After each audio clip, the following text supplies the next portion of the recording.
మనతో పాటు ప్రయాణించే వారి అందరి పట్ల మన సోదరభావం, స్నేహం నిరభ్యంతరంగా లభ్యమయ్యేలా చూసుకోవాలి.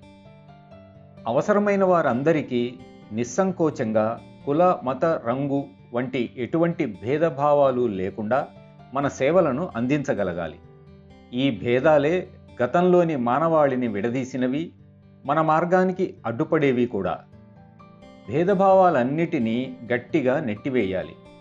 అనేకత్వంలో ఏకత్వం అనేది ప్రకృతి ధర్మం, మనందరినీ ఏకం చేసే సూత్రం.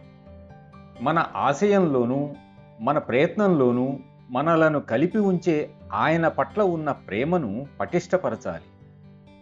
మహనీయులైన మన గురుదేవుల బోధనలను అనుసరించేది కేవలం మన స్వంత వ్యక్తిగత ప్రయోజనం కోసమే కాకుండా వాటిని సురక్షితంగా, పవిత్రంగా, స్వచ్ఛంగా, యథాతథంగా భవిష్యత్తు తరాల కోసం కూడా సంరక్షించుకోవాలి.